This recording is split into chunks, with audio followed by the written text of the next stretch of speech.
Alors, je vous propose de démarrer ce webinaire de présentation de la journée des masters. Donc, bon, je vais me présenter, puis je demanderai à Timothée et Étienne de faire de même. Donc, Sonia dans le Dunois, je suis directrice du master entrepreneuriat et projets innovants.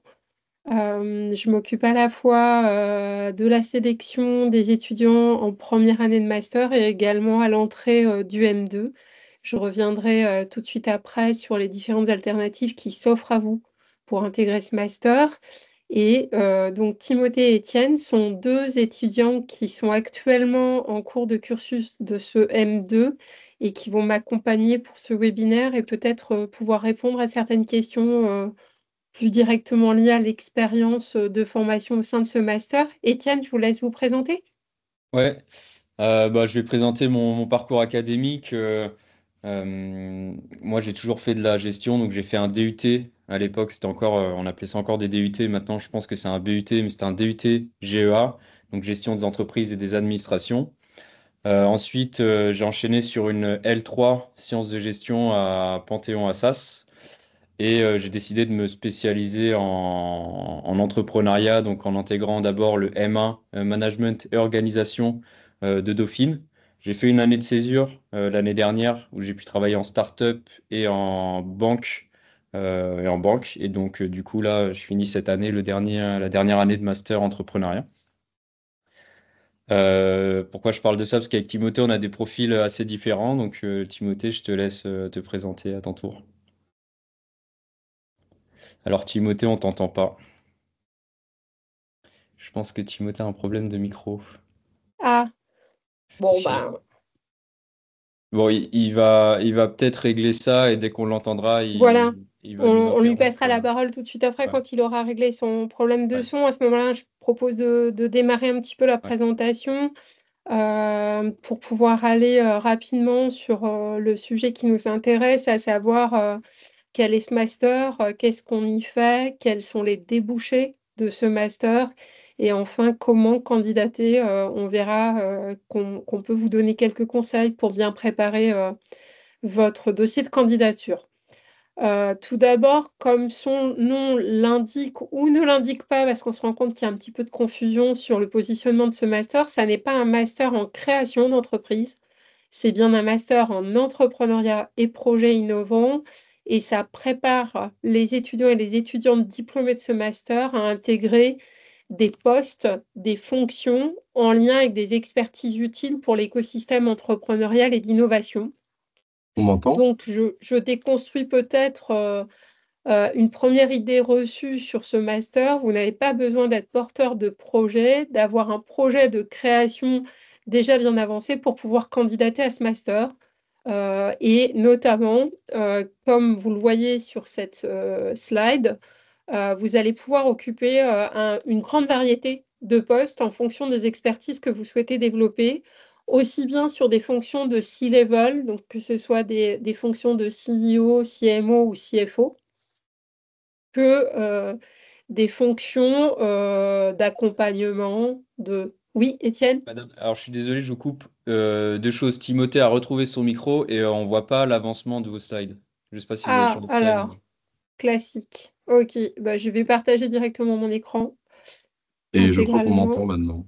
Et bah, Ouais. Timothée, je vous Ah, laisse prendre le relais. C'est presque parfait comme synchronisation. Ça me laisse le temps de super. retrouver une présentation qui défile. Ouais, désolé, j'avais des petits soucis de micro. Mais du coup, je vais pouvoir me présenter aussi. Comme Étienne l'a dit, j'ai un profil un petit peu différent. C'est-à-dire que moi, je suis issu d'une formation vraiment tech. J'ai un diplôme d'ingénieur en cybersécurité, plus précisément.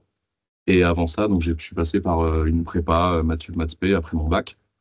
Mon diplôme d'ingé, je l'ai eu à l'ECE Paris, pour ceux qui en auraient entendu parler. Et ensuite, j'ai eu développé une appétence vraiment pour l'entrepreneuriat et j'ai cherché donc où continuer mes études pour obtenir toutes les compétences requises et je me suis retrouvé à Dauphine.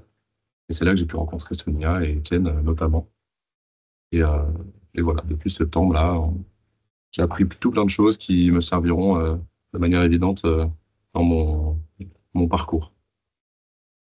Merci, Timothée. Est-ce que vous voyez mon écran? Alors, je fais juste un test, si ça Ouais, défile ou pas ça cette marche. fois-ci. Ouais, Ça Ouais, ça marche bien. fonctionne. merci.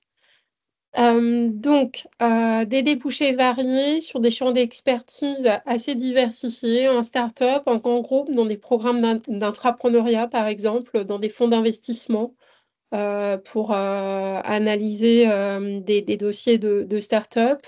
Une orientation de ce master assumée et affirmée sur l'entrepreneuriat au service de la société, donc notamment tout ce qui est lié à l'entrepreneuriat impact, l'entrepreneuriat social. Nous accueillons également des étudiants et des étudiantes qui ont un projet de reprise. Je pense notamment à l'entrepreneuriat familial et tout ce qui est family business. En termes de champ d'expertise, on va couvrir tous les grands domaines qui nous semblent nécessaires pour pouvoir appréhender ce type de poste-là, à la fois sur le volet innovation, détection d'opportunités d'affaires, une spécialisation orientée sur les modèles régénératifs et l'entrepreneuriat impact, l'accompagnement ou la démarche de création d'entreprise, le développement, la structuration d'entreprise. Une fois que l'entreprise elle est créée, elle va avoir besoin d'un certain nombre d'expertises pour la faire grandir et pour pouvoir passer un certain nombre de paliers de croissance. Et puis, enfin, deux autres volets qui sont essentiels aux yeux de l'équipe pédagogique et qui sont partagés avec les acteurs d'écosystème. Un, être en capacité de s'insérer et d'animer son réseau au sein d'un écosystème.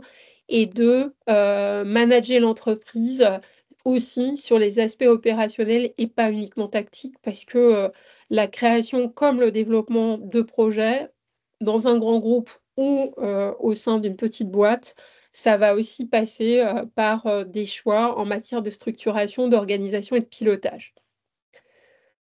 Un petit point d'alerte à compter de 2025, on ouvre la deuxième année du master en alternance sous contrat d'apprentissage notamment, hein, qui est le support le plus courant pour les formations en alternance, même si le contrat pro est une alternative aussi.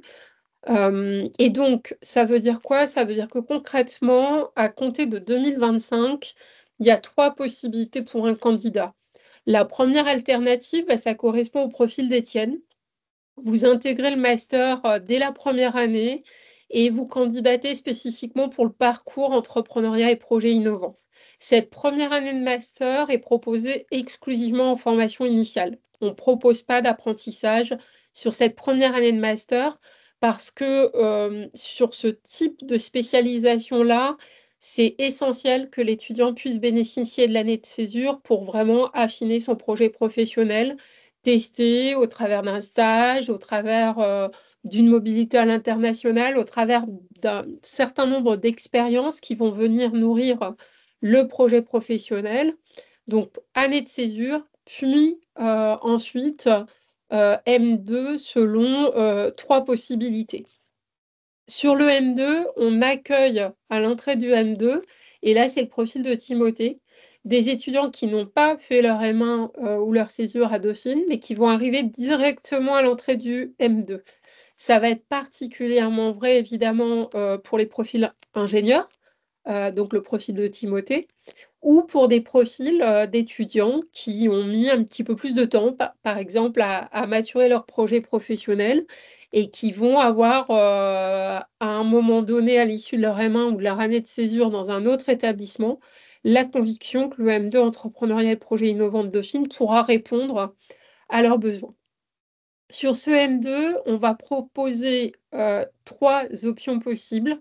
La première, et ça va probablement être celle qui sera la plus courante, c'est l'apprentissage. Donc, vous êtes en formation quelques jours par mois à Dauphine et en contrat d'apprentissage avec un acteur de l'écosystème entrepreneurial le reste du temps. Pour les étudiants qui portent un projet de création, on a conservé la formation initiale pour pouvoir leur laisser l'opportunité, plutôt que de travailler en contrat d'apprentissage pour un employeur, de pouvoir dédier ce temps-là à la création et au développement de leur projet de création. Et puis enfin, la troisième option, c'est la reprise d'études des candidats qui auraient travaillé, qui seraient en poste dans une entreprise, qui souhaiteraient venir se former à Dauphine en entrepreneuriat et projet innovant. Le calendrier d'alternance nous permet, à compter de 2025, d'accueillir ces profils également. Donc voilà, pour résumer, un M1 exclusivement en formation initiale et un M2 qui peut être proposé en formation initiale, en formation par apprentissage ou en formation continue, selon le profil et le projet du candidat. En termes de rythme, le calendrier va être identique quel que soit le parcours parmi ces 3 parcours que vous choisissez, formation initiale, formation par apprentissage ou formation continue. Les étudiants se retrouveront dans une même classe à un même rythme, avec une première phase en septembre de montée en puissance en entreprise ou sur son projet de créa avant de rejoindre les bandes Dauphine pour 5 semaines de formation intensive de fin septembre à fin octobre.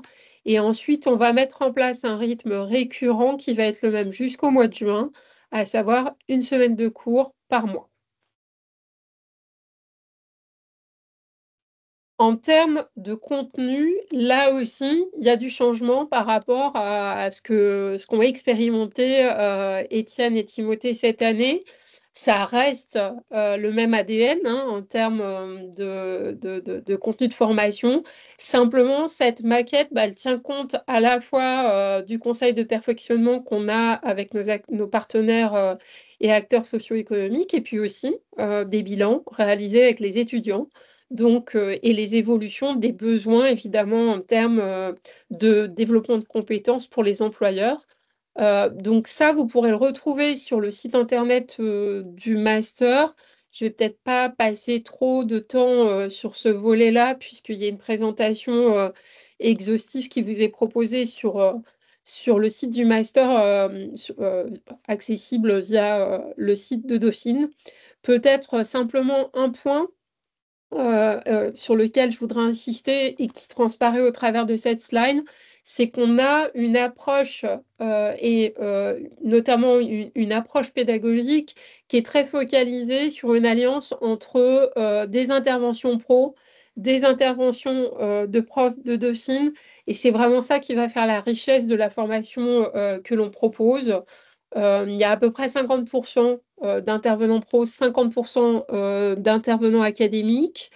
On a aussi, au travers de cette maquette de formation, la possibilité de creuser différents angles de spécialisation.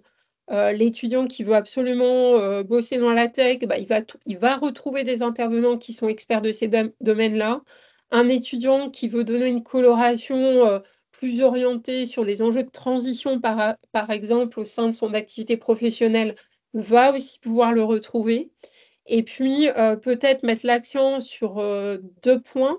Le premier, c'est qu'on a vraiment un master qui est ancré dans un écosystème entrepreneurial via ce qui est proposé au sein de Dauphine, son incubateur, la House of Entrepreneurship notamment, son réseau d'alumni également.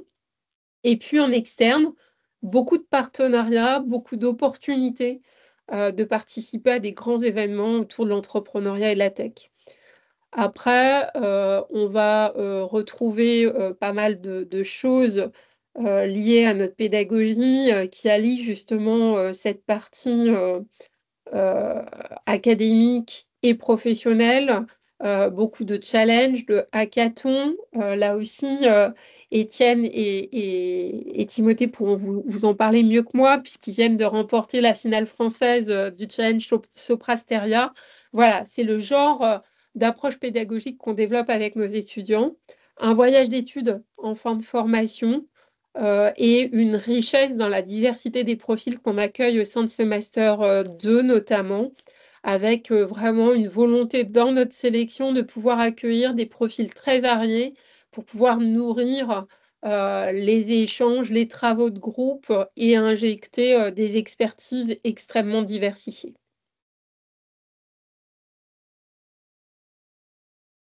En termes d'environnement, au-delà de l'incubateur, du réseau alumni, de la House of Entrepreneurship que j'ai déjà évoqué, le master va beaucoup travailler via justement cette approche ancrée sur le terrain et les problématiques terrain avec des partenaires, à la fois Pépite PSL et la House of Entrepreneurship, bien sûr, pour les étudiants qui auraient un projet de création.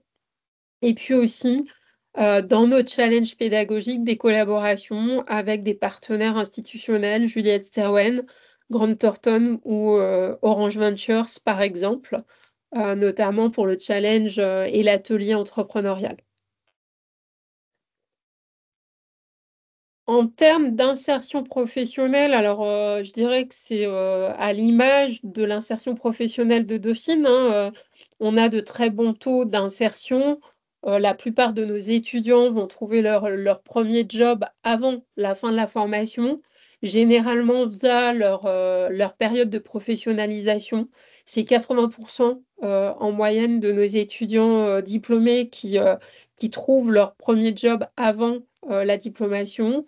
Un salaire médian, alors qui évolue, évidemment, il faudrait le remettre à jour parce que ça, on a toujours un petit décalage dans nos statistiques. Là, les chiffres que je vous présente ont été calculés sur l'enquête menée sur la promotion 2022.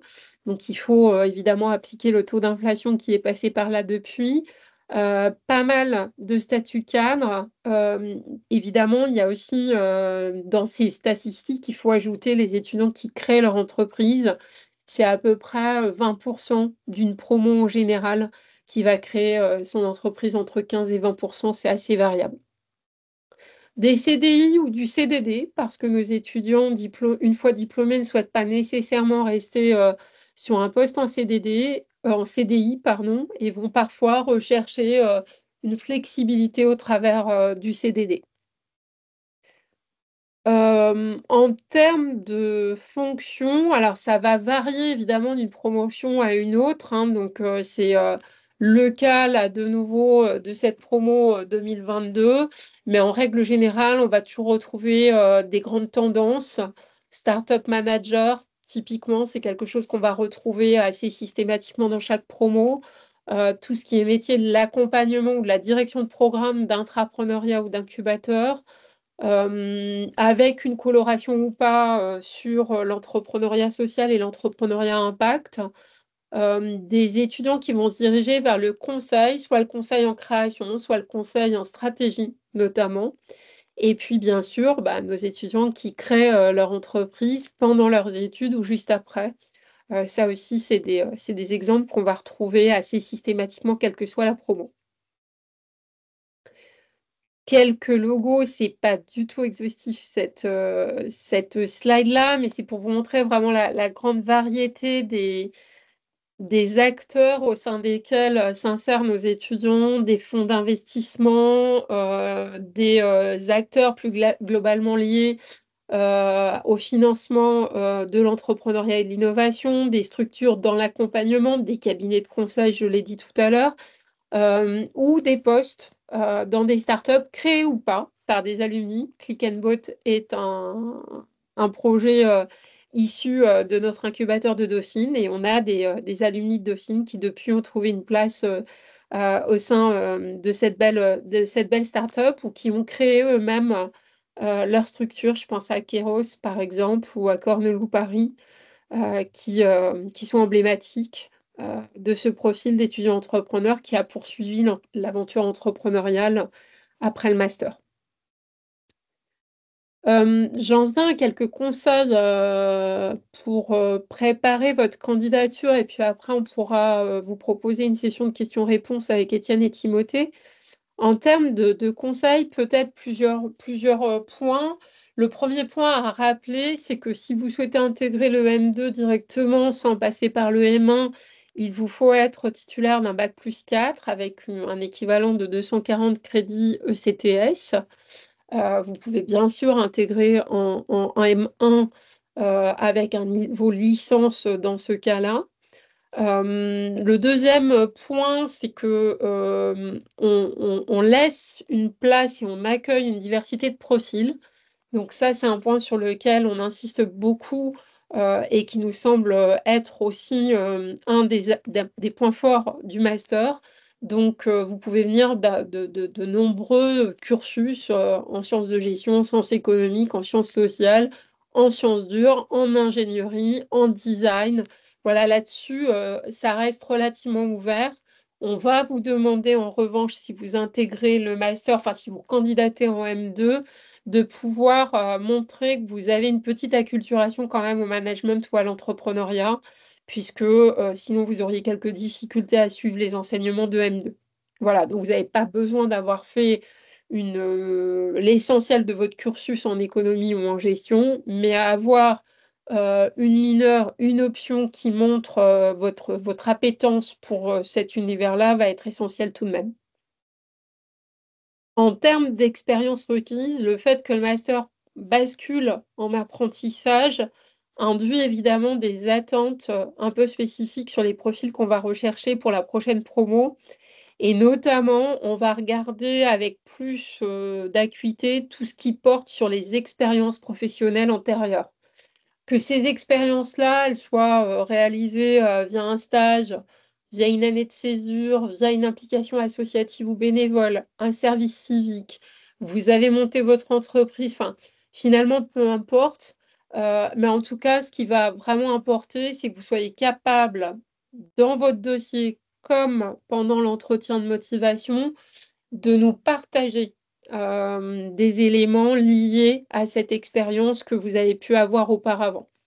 Le deuxième enjeu fort pour nous sur cette promo à compter de 2025, c'est que vous ayez un projet professionnel qui soit relativement clair, puisqu'en fait, vous allez chercher très vite un contrat d'apprentissage ou un contrat pro. Donc, évidemment, dès les entretiens de motivation, et si vous êtes retenu, si votre candidature est retenue, il va falloir très vite enclencher cette recherche d'apprentissage. Donc, on a besoin de valider ça ensemble au moment de l'entretien de motivation. Les profils qu'on recherche, cette fois-ci peut-être plus en termes d'aptitude et de profil personnel, de personnalité. On recherche des étudiants dynamiques, parce que c'est évidemment dans l'ADN de ce master et de l'expertise, du champ d'expertise, des étudiants qui soient curieux, un sens du collectif, parce qu'on a beaucoup de travaux sur le plan pédagogique qui sont menés en groupe, de bonnes aptitudes relationnelles pour la même raison, être force de proposition, prise d'initiative. Le master organise par exemple des conférences professionnelles ou des événements au contact d'acteurs de l'écosystème. Ça se fait vraiment à l'initiative des étudiants et en fonction de ce qu'ils souhaitent creuser avec nos partenaires. Une bonne capacité d'analyse et de réflexion, puisque c'est aussi ce qu'on va attendre dans nos approches pédagogiques. Et puis la capacité à passer à l'action, à l'expérimentation, donc ne pas rester purement dans des concepts et de la théorie, mais pouvoir vraiment faire ce pas entre théorie, approche conceptuelle et transposition concrète du projet. J'ai évoqué tout à l'heure le challenge que Timothée et Étienne ont gagné avec leur équipe. Typiquement, c'était vraiment l'alliance de ces deux pans-là qui permet de sortir au plus haut niveau. Et donc, c'est essentiel de pouvoir marcher sur ces deux pieds-là.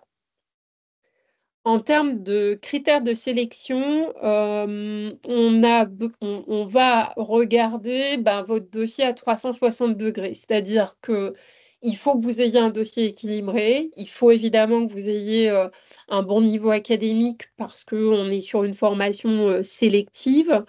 Que vous ayez des expériences antérieures, comme je l'évoquais en termes d'expérience, notamment dans l'écosystème entrepreneurial, un projet professionnel cohérent et robuste vis-à-vis du champ d'expertise du master, que vous puissiez déjà, dès le dossier, nous partager votre motivation dans votre lettre de motivation. Ça, c'est important aussi qu'on comprenne assez vite qui vous êtes, où vous voulez aller et comment nous, on peut vous être utile dans ce parcours professionnel.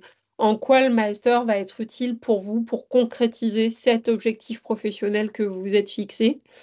Les résultats académiques antérieurs ne peuvent pas suffire. C'est-à-dire vous pouvez avoir un dossier sur le plan académique extraordinaire. Si vous n'avez pas d'expérience professionnelle, si vous avez un projet professionnel qui reste encore, somme toute, relativement flou, évidemment, ça va poser des difficultés sur l'admissibilité et sur l'admission. En sens inverse, si vous avez un beau parcours en termes d'expérience pro, un projet professionnel très précis, mais des résultats académiques médiocres, ça va là aussi être bloquant. Non pas parce qu'on est élitiste à Dauphine, mais tout simplement parce que quand on recrute un candidat dans le master entrepreneuriat, euh, c'est une responsabilité en fait pour le jury et ça l'engage vis-à-vis du candidat. Donc, on ne prend pas de risque si on a le moindre doute sur la capacité d'un candidat ou d'une candidate à réussir et à valider son master, on ne validera pas la candidature. On préfère vous orienter vers une autre formation, vers un autre cursus, vers un endroit où vous pourrez y trouver justement ce que vous recherchez et être vraiment dans une situation où vous allez être en position de succès. On parle souvent d'échec dans l'entrepreneuriat, mais là, pour le coup, le but n'est pas vous mettre en situation d'échec en vous acceptant dans le master si on n'a pas tous les feux qui sont ouverts. La procédure de candidature est la suivante.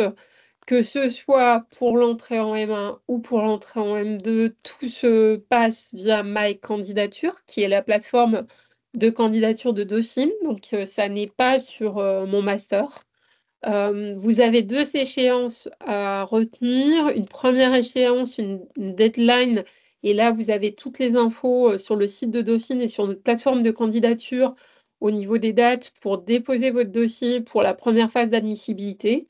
Et puis, si votre candidature est retenue au niveau de cette phase d'admissibilité, on va vous recontacter pour vous proposer un créneau pour un entretien de motivation devant le jury. Ces entretiens de motivation ont lieu en Teams pour que les étudiants puissent vraiment candidater, peu importe leur lieu d'habitation. Vous n'avez pas besoin de venir exprès à Paris si vous habitez en province. Tout se fait en visio. Le jury devant lequel vous serez auditionné pour votre entretien de motivation si vous êtes admissible est composé de profs, donc d'académiques, d'entrepreneurs et d'experts de l'écosystème entrepreneurial. La plupart du temps, en réalité, c'est des intervenants professionnels qui interviennent dans le master et qui connaissent bien le master et les profils qu'on recherche. Quelques conseils enfin pour bien préparer à la fois votre dossier de candidature et votre entretien de motivation. Sur votre CV, d'abord, faites ressortir vos expériences, les compétences que vous avez développées, enfin, valorisez vraiment ce que vous avez pu retirer de ces expériences professionnelles et soyez explicite de ce point de vue-là, y compris sur le type de profil d'entreprise ou d'organisation dans laquelle vous avez fait les stages. Certaines entreprises ne sont pas forcément très connues, donc n'hésitez pas à nous donner des informations sur le secteur d'activité de l'entreprise, sur sa taille, par exemple, combien de salariés. Toutes ces infos-là nous permettent de bien comprendre le contexte de votre stage. Sur votre lettre de motivation, bah, dites-nous vraiment qui vous êtes, pourquoi vous candidatez à ce master, pour quel projet professionnel. Et en fonction de ce projet-là, bah, finalement, comment le master entrepreneuriat peut être une brique intéressante dans votre cursus pour atteindre cet objectif que vous vous fixez et incarner ce projet professionnel. On a parfois des projets professionnels qui restent assez génériques, qu'on va retrouver un petit peu dans toutes les lettres de motivation sur le master entrepreneuriat. Beaucoup de candidats nous disent, par exemple, qu'ils veulent devenir entrepreneurs. Soit, mais concrètement, pourquoi vous pensez que ce projet professionnel est fait pour vous? Qu'est-ce que vous avez déjà par le passé eu comme expérience ou développé comme aptitude qui vous positionne sur cette trajectoire-là. Donc, il faut argumenter et étayer ce projet professionnel pour qu'il soit le plus plausible et réaliste possible. Petit point de vigilance à l'ère des IA génératives sur l'utilisation de ces IA-là pour rédiger votre lettre de motivation. Je ne vous cache pas qu'on commence à avoir des lettres de motivation qui se ressemblent toutes un petit peu, à la fois dans leur structure et dans les éléments de langage. Donc faites attention, vous ne candidatez pas à un master en lettres ou spécialisé dans un domaine littéraire. Donc moi, je préfère des lettres de motivation qui sont peut-être un tout petit peu moins élégantes dans leur formulation, mais où on va vraiment bah, percevoir le candidat ou la candidate qui a rédigé cette lettre.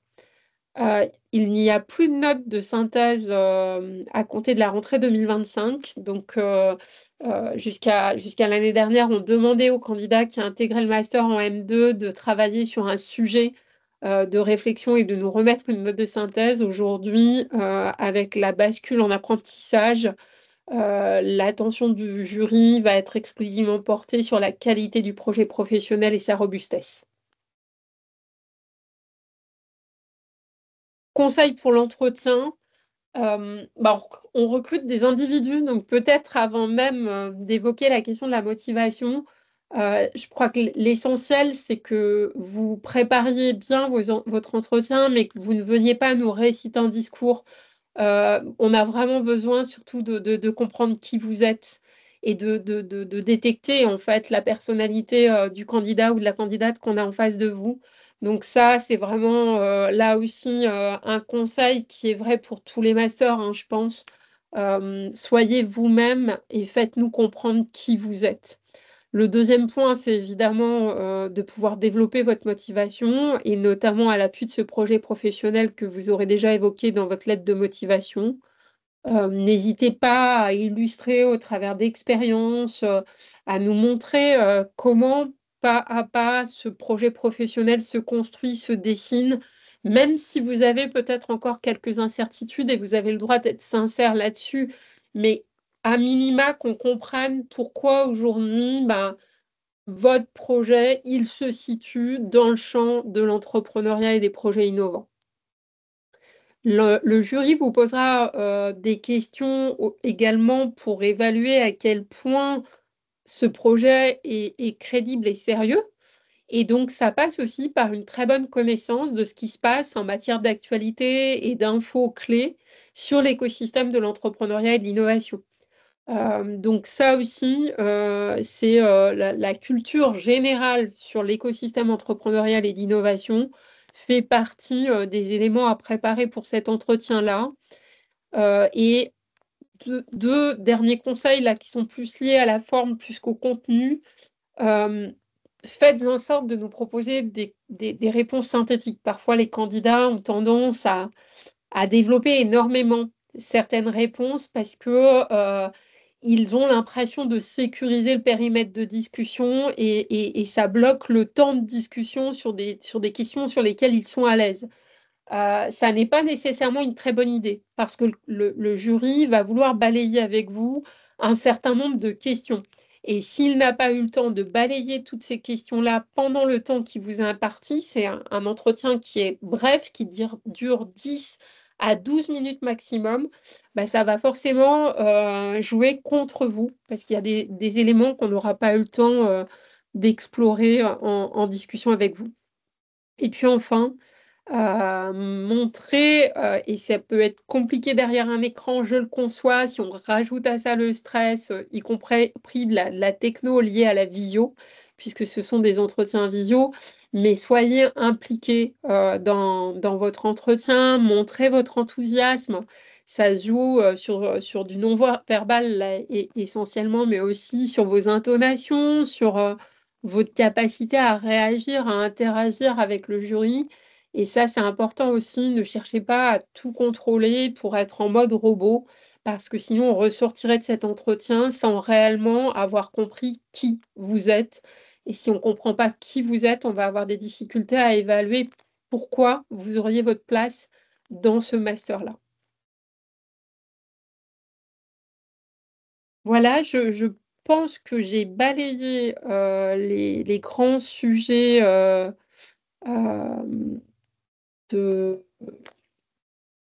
à la fois de présentation du master et puis des conseils pour les candidatures. On peut peut-être passer à la session de questions-réponses. Et les candidats, donc n'hésitez surtout pas à interpeller directement Étienne et Timothée. Si des questions les concernent directement, je ne suis pas obligée de répondre à tout. Alors, je vois que les mains se lèvent, c'est parfait. Alors, dans l'ordre, je vais passer la parole à Chloé. Bonjour, merci beaucoup Bonjour. pour votre présentation. Moi, je veux vous demander, est-ce que vous valorisez un premier master ou au contraire, vous préférez prendre des gens qui ont juste un M1? Alors, la question effectivement du cumul de master, j'ai pas de position tranchée. C'est-à-dire que lorsque j'étudie un dossier tel que celui-ci, ma seule question, ça va être qu'est-ce que je peux apporter à ce candidat, comme pour les autres en fait. Que vous candidatiez en M1 ou en M2, la seule question, il y a deux questions que je me pose, c'est qu'est-ce que le master peut apporter à ce candidat pour son projet pro et est-ce que il a sa place dans le master par rapport justement à ce projet professionnel, à son niveau académique et autres. Donc, il n'y a pas d'idéologie ou de normes par rapport à la question que vous posez. Mais par contre, ce qui est clair, c'est que si on n'a pas la conviction qu'on peut apporter quelque chose au candidat, on n'ira pas. On ne validera pas cette demande parce qu'en fait, on est une université publique et même si on a des frais d'inscription qui sont différents en fonction de la situation de votre foyer fiscal, on a un barème de frais d'inscription qui est progressif. Pour autant, l'inscription, même quand vous payez le plus cher de notre barème, il y a quand même une partie qui est financée par l'État. Donc, c'est vraiment essentiel pour nous de se dire, bah, est-ce qu'on mobilise correctement l'argent public là où il le faut pour pouvoir faire progresser un candidat? Merci beaucoup. Alors ensuite, j'ai Léo. Oui, bonsoir. Merci pour la présentation déjà. Bonsoir. Alors moi j'aurais deux questions. La première c'était pour clarifier au niveau des cursus donc initial et apprentissage. Pour les étudiants, moi j'ai été plus intéressé par le cursus en initial, pardon. Mm. Et je me demandais du coup est-ce qu'on devait forcément avoir un projet entrepreneurial pour ce type-là parce que vous disiez que non ou enfin, j'avoue que j'ai pas tout à Si. fait saisi. En fait, le master n'est pas un master spécialisé exclusivement en création d'entreprise, mais on traite aussi la création d'entreprise. Et donc, les trois parcours qu'on propose en formation continue, en apprentissage et en formation initiale permettent de couvrir toute la palette des expertises qu'on développe et des débouchés métiers. Et donc, le parcours en formation initiale, on l'a maintenu aux côtés des deux autres parcours pour des étudiants qui ont un projet de création, qui aujourd'hui, on a eu le cas hein, plusieurs fois par le passé, des étudiants, notamment pendant leur période de césure, qui développaient très vite et qui accéléraient très vite sur un projet entrepreneurial et qui ne revenaient pas en M2. Parce que les candidats me disaient, bah, en fait, on ne va pas pouvoir gérer à la fois nos cours et le développement de notre boîte. Donc là, typiquement, c'est ça qu'on veut proposer au travers de notre parcours en formation initiale. Mais D'accord. par contre, l'idée n'est pas de proposer la formation initiale avec, par exemple, un stage alterné à des étudiants qui n'auraient pas ce projet de création. Autant orienter des étudiants qui n'ont pas de projet de création plutôt vers le parcours en apprentissage. Ok. Et ma deuxième question c'était alors moi je suis étudiant ingénieur. Mm. Alors je me demandais, j'ai eu quelques cours de management et de gestion, Ouais. on va dire, c'était dans des UE, mais on n'a pas eu un module en tant que tel. Est-ce que ça nous poserait défaut pour candidater à ce master? Alors, je vais sortir ma carte Timothée, là. C'est à Oui, Timothée de répondre à cette question. Moi, bien sûr. j'ai quelques idées, mais Timothée, vous êtes le mieux placé pour en parler. Quand j'étais dans mon école d'ingénieur, on avait aussi eu des cours au-delà du parcours tech. On avait eu quelques cours de management, Mais on en avait vraiment eu pas beaucoup. Et ça, je l'avais indiqué dans mon CV, dans mon profil pour rejoindre, et aussi lors de l'entretien. Et en fait, justement, j'avais plaidé l'idée que, il me manquait toutes les compétences pour arriver à mon objectif professionnel qui était de monter un projet perso. Et c'est ce que Sonia disait précédemment, c'est-à-dire que ils vont vraiment chercher à voir est-ce que le master peut apporter quelque chose à l'étudiant. Et moi, en l'occurrence, j'avais voilà, tout un bagage côté tech, mais aucun qui pouvait vraiment m'aider à monter mon projet. Donc je pense que ça, Ok. ça peut aider. Et je pense pas que le manque vraiment de cours de management ou de quoi que ce soit vraiment un problème. Par contre, il va falloir travailler un peu à Dauphine parce que moi, en arrivant ici, je me suis rendu compte que j'avais un profil qui était plus différent des autres. Et ça se voit sur la manière de réfléchir, la manière dont on aborde certains sujets. Donc j'ai dû fournir plus de travail pour pas être à la ramasse dans certaines matières. Mais honnêtement, si c'est que ça, si c'est le prix à payer, c'est pas un problème, quoi. Ok, ok, d'accord, merci. Je sais pas si ma réponse vous a Non, satisfaite, non, Sonia. parfait. Ah, pardon. Oui, oui, c'est exactement le conseil, c'est faites figurer sur votre CV, dans votre cursus de formation, vous allez l'aborder. De toute façon, dans la présentation de votre CV, mentionnez les options ou les mineurs en management ou en entrepreneuriat que vous avez suivis. Ça nous permet tout de suite d'identifier que vous avez a priori bien coché cette case-là. Ok, d'accord, merci. Alors, je viens de répondre dans le chat à une question qui a été posée par Sophia. En M1, il y a également des entretiens, tout à fait. Et là, on va avoir évidemment un peu plus de souplesse sur la maturité de votre projet professionnel. Quand vous êtes en licence 3, on peut concevoir que vous manquez encore d'expérience et de capacité à complètement figer le projet professionnel dans lequel vous vous projetez en post M2. Donc le niveau d'exigence sur le projet professionnel n'est pas tout à fait le même. Dans ce cas-là, moi je conseille aux candidats dans leur candidature en M1 de bien insister sur ce qu'ils ont compris de l'écosystème entrepreneurial, des expériences qu'ils ont pu avoir, y compris à titre perso. Si vous êtes issu d'une famille d'entrepreneurs, et que vous avez traîné en couche-culotte au milieu de l'entreprise familiale, bah, c'est une façon en fait de nous montrer que vous savez un petit peu de quoi vous parlez et que vous n'êtes pas en train de vous orienter par hasard vers cette expertise-là. Alors, je reviens sur Charles. Oui, bonsoir. Bonsoir. Je m'interrogeais sur vos critères, comment dire, vos critères d'études lorsqu'on crée une entreprise pendant le master, afin évidemment de pouvoir lancer la boîte à côté des cours. Voilà, pour voir si vous avez des critères vraiment fixes, que ce soit en termes de maturité de projet, développement, etc. Voilà, je me questionnais sur ça. Pour que je sois sûre, Charles, là, c'est la question si vous candidatez sur le parcours en formation initiale et que vous demandez à travailler exclusivement sur votre projet de création plutôt que d'être en apprentissage dans une organisation, c'est ça? Exactement, oui. Ouais, ok. Sur ce parcours-là, alors je ne l'ai pas mentionné sur les slides, mais il va y avoir deux conditions pour pouvoir postuler sur ce parcours-là et être éligible. La première, c'est que vous devez être titulaire du statut national étudiant-entrepreneur, donc les statuts qui sont délivrés par les pépites. Si vous n'êtes pas titulaire de ce statut-là, il faudra régulariser auprès de notre pépite PSL en juin. Donc, je dirais que c'est pas rédhibitoire. Même si vous ne l'avez pas au moment de la candidature, on peut rattraper le coup.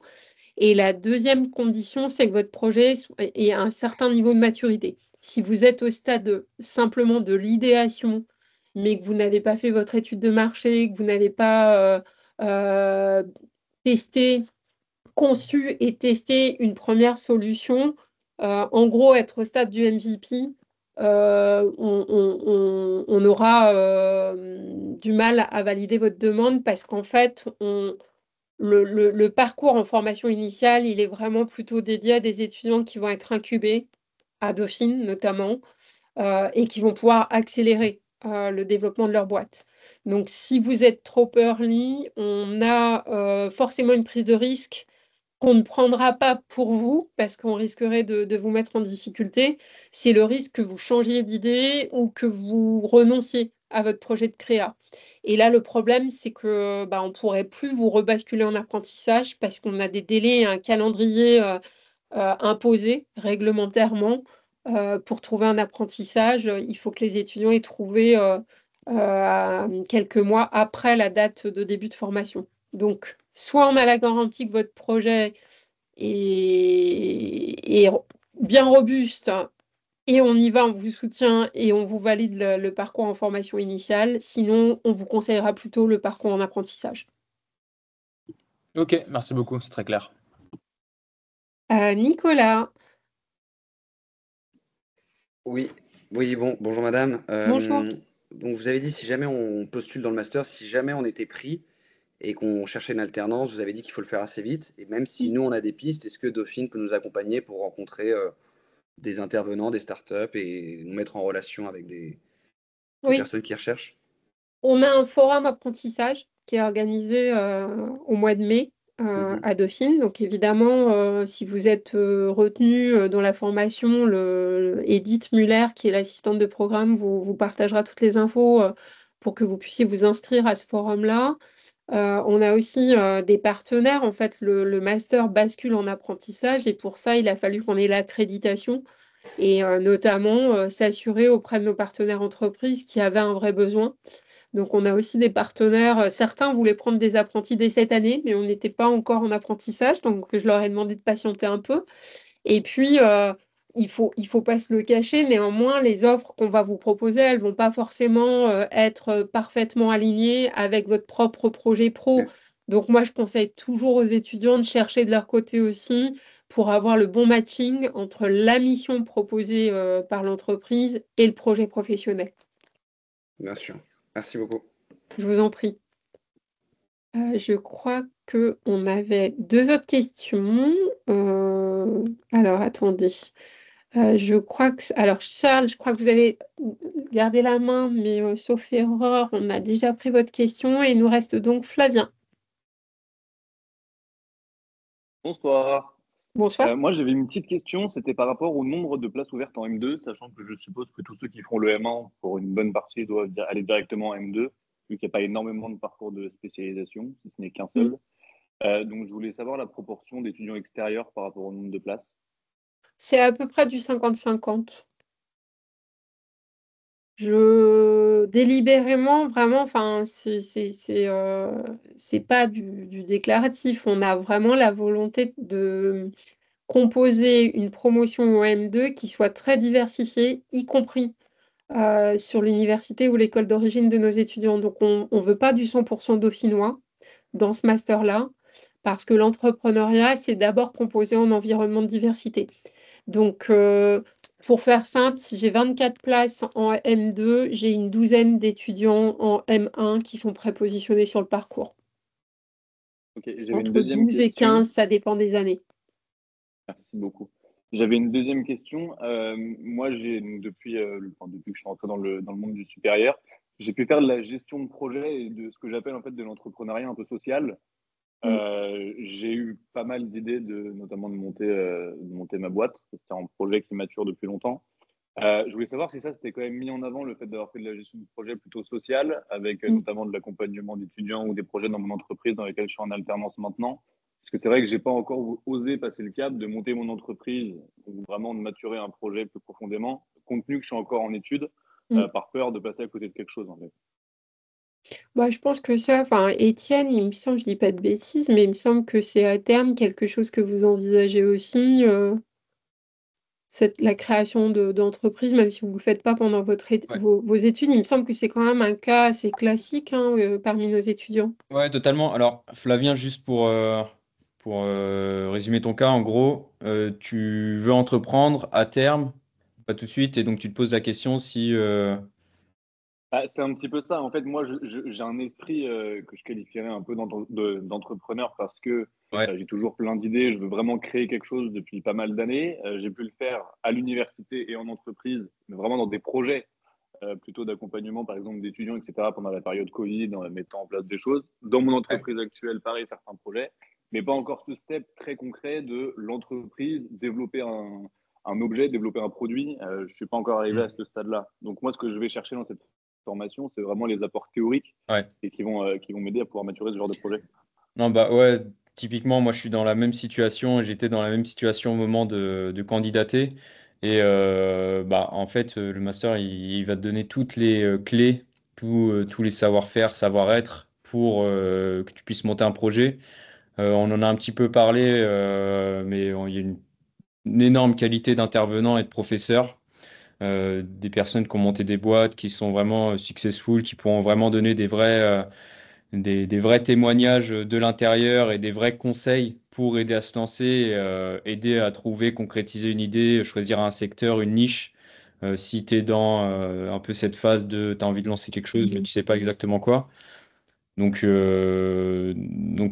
si tu es dans ce cas-là, mais que tu es open et que tu es ouvert et que tu cherches à apprendre, tu es curieux, que tu cherches à savoir, bah, moi, je suis dans ce cas-là et je suis hyper comblé par le master, donc je pense que tu pourrais l'être aussi.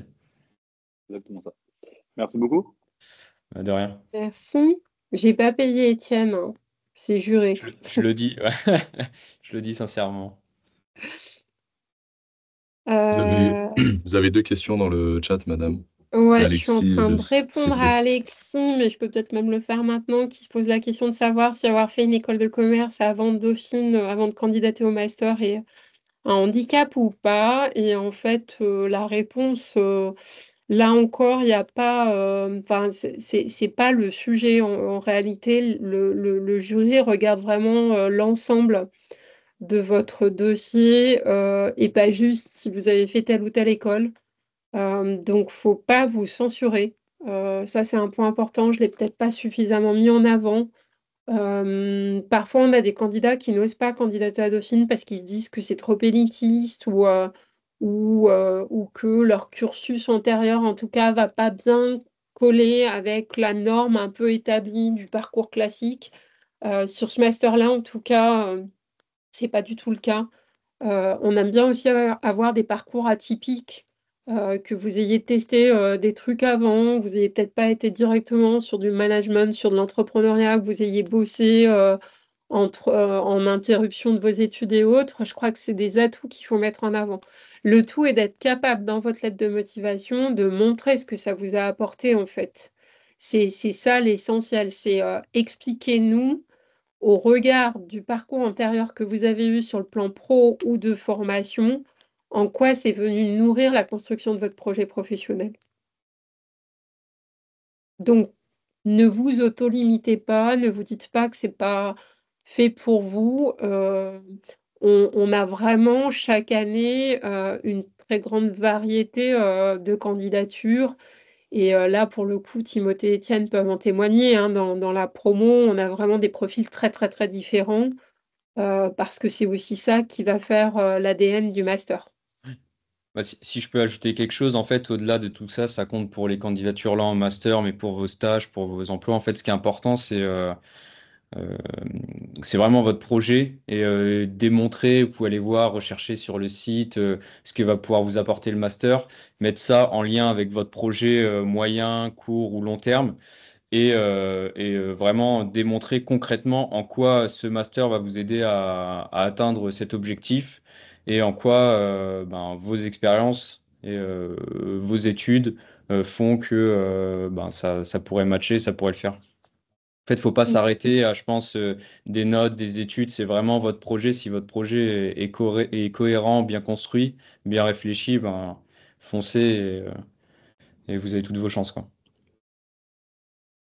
Et pour ce qui concerne la question sur les prérequis en anglais, alors j'imagine que la question est peut-être de savoir s'il faut avoir un score TOEIC ou TOEFL. La réponse est non.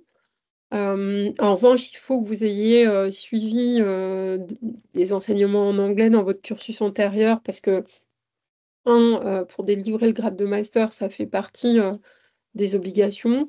Et donc, en M2, vous allez avoir un cours de conversation en anglais, ou de communication en anglais en contexte professionnel.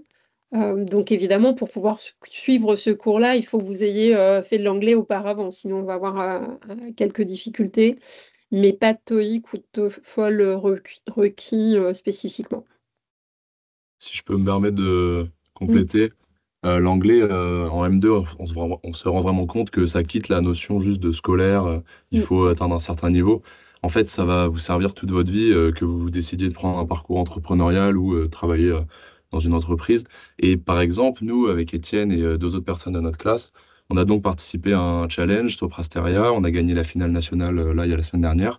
Et la prochaine étape, c'est la finale internationale, donc qui se passera en anglais. Et ce serait vraiment dommage que notre manque de compétences en anglais nous limite dans cette compétition, en fait. Donc vraiment, l'anglais, c'est quelque chose à prendre au sérieux, même s'il n'y a pas de limite à avoir pour entrer dans le master. Dans tous les cas, travaillez-le, ça pourra que vous bénéficier plus tard. Et nous, en l'occurrence, pour notre finale qui arrive bientôt, là, c'est... Voilà. Il est 18h27. Il nous reste 3 minutes pour prendre peut-être une dernière question s'il y en a une. Et s'il n'y en a Ouais. pas, je ne sais pas, Timothée et Étienne, si vous avez des points à ajouter par rapport à ce que j'ai pu évoquer. Bah, moi, juste ce que je voulais ajouter, si jamais vous avez des questions que vous n'osez pas poser à Madame Adam Le Dunois ou que, je sais pas, qui viendrait peut-être après, n'hésitez pas à nous ajouter sur Mm. LinkedIn, Ouais. Timothée et moi, et comme ça, vous pourrez voir nos profils. Si vous avez des questions plus ciblées pour l'un d'entre nous, n'hésitez pas, on les prendra avec plaisir. Remarque très juste. Merci Étienne, parce que c'est vrai que c'est le conseil que j'ai oublié de donner pour préparer vos candidatures. Et c'est une question d'ailleurs qu'on pose beaucoup à nos candidats, en M1 comme en M2.